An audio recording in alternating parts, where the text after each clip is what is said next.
विकास यात्रा का एक महत्वपूर्ण पड़ाव है। ये 140 करोड़ भारतीयों की आकांक्षाओं का बजट है। ये हर भारतीय के सपनों को पूरा करने वाला बजट है। हमने कई सेक्टर्स युवाओं के लिए खोल दिए हैं। सामान्य नागरिक विकसित भारत के मिशन को ड्राइव करने वाला है। ये बजट एक फोर्स मल्टीप्लायर है। ये बजट सेविंग्स को बढ़ाएगा, इन्वेस्टमेंट को बढ़ाएगा, कंजम्पशन को बढ़ाएगा और ग्रोथ को भी तेजी से बढ़ाएगा। मैं वित्त मंत्री निर्मला सीतारमण जी और उनकी पूरी टीम को इस जनता जनार्दन का बजट, पीपल्स का बजट, इसके लिए बहुत बहुत बधाई देता हूं। साथियों, आमतौर पर बजट का फोकस इस बात पर रहता है कि सरकार का खजाना कैसे भरेगा, लेकिन ये बजट उससे बिल्कुल उल्टा है। लेकिन ये बजट देश के नागरिकों की जेब कैसे भरेगी, देश के नागरिकों की बचत कैसे बढ़ेगी और देश के नागरिक विकास के भागीदार कैसे बनेंगे, ये बजट इसकी एक बहुत मजबूत नींव रखता है। साथियों, इस बजट में रिफॉर्म की दिशा में महत्वपूर्ण कदम उठाए गए हैं। न्यूक्लियर एनर्जी में प्राइवेट सेक्टर को बढ़ावा देने का निर्णय बहुत ही ऐतिहासिक है। ये आने वाले समय में सिविल न्यूक्लियर एनर्जी का बड़ा योगदान देश के विकास में सुनिश्चित करेगा। बजट में रोजगार के सभी क्षेत्रों को हर प्रकार से प्राथमिकता दी गई है। लेकिन मैं दो चीजों पर ध्यान आकर्षित करना चाहूंगा। उन रिफॉर्म्स की मैं चर्चा करना चाहूंगा जो आने वाले समय में बहुत बड़ा परिवर्तन लाने वाले हैं। एक, इंफ्रास्ट्रक्चर स्टेटस देने के कारण भारत में बड़े शिप्स के निर्माण को बढ़ावा मिलेगा। आत्मनिर्भर भारत अभियान को गति मिलेगी और हम सब जानते हैं कि शिप बिल्डिंग ये सर्वाधिक रोजगार देने वाला क्षेत्र है। उसी प्रकार से देश में टूरिज्म के लिए बहुत संभावना है।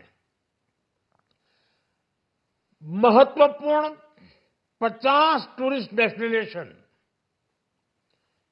वहां पर जो होटल्स बनाएंगे, उस होटल को पहली बार इंफ्रास्ट्रक्चर के दायरे में लाकर टूरिज्म पर बहुत बल दिया है। इससे हॉस्पिटैलिटी सेक्टर को, जो रोजगार का बहुत बड़ा क्षेत्र है, और टूरिज्म जो रोजगार का सबसे बड़ा क्षेत्र है, एक प्रकार से चारों तरफ रोजगार के अवसर पैदा करने वाला एक क्षेत्र को ऊर्जा देने वाला काम करेगा। आज देश विकास भी, विरासत भी, इस मंत्र को लेकर चल रहा है। इस बजट में भी इसके लिए भी बहुत महत्वपूर्ण और ठोस कदम उठाए गए हैं। 1 करोड़ पांडुलिपियों के लिए संरक्षण के लिए, मैन्युस्क्रिप्ट के लिए ज्ञान भारतम मिशन लॉन्च किया गया है। साथ ही भारतीय ज्ञान परंपरा से प्रेरित एक नेशनल डिजिटल रिपोजिटरी बनाई जाएगी। यानी टेक्नोलॉजी का भरपूर उपयोग किया जाएगा और हमारा जो परंपरागत ज्ञान है उसमें से अमृत निचोड़ने का भी काम होगा। साथियों, बजट में किसानों के लिए जो घोषणा हुई है वो कृषि क्षेत्र और समूची ग्रामीण अर्थव्यवस्था में नई क्रांति का आधार बनेगी। पीएम धन धान्य कृषि योजना के तहत 100 जिलों में सिंचाई और इंफ्रास्ट्रक्चर का डेवलपमेंट होगा। किसान क्रेडिट कार्ड की लिमिट 5 लाख तक होने से उन्हें ज्यादा मदद मिलेगी। साथियों, अब इस बजट में 12 लाख रुपए तक की आय को टैक्स से मुक्त कर दिया गया है।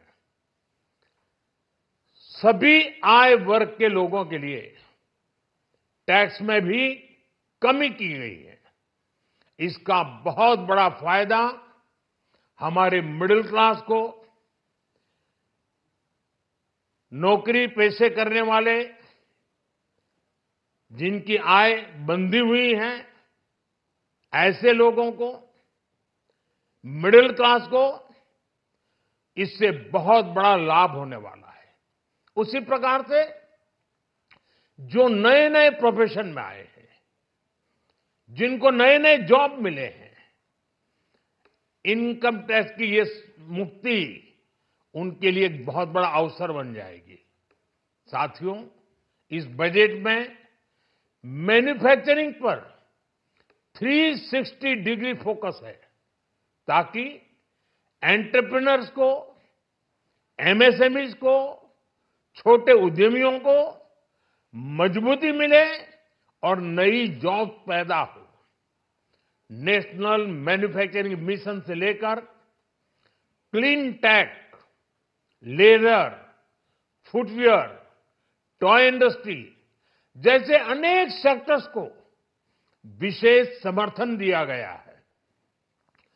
लक्ष्य साफ है कि भारतीय प्रोडक्ट्स ग्लोबल मार्केट में अपनी चमक बिखेर सके। साथियों, राज्यों में इन्वेस्टमेंट का एक वाइब्रेंट कॉम्पिटिटिव माहौल बने, इस पर बजट में विशेष जोर दिया गया है। एमएसएमईज और स्टार्टअप के लिए क्रेडिट गारंटी को दोगुना करने की घोषणा भी हुई है।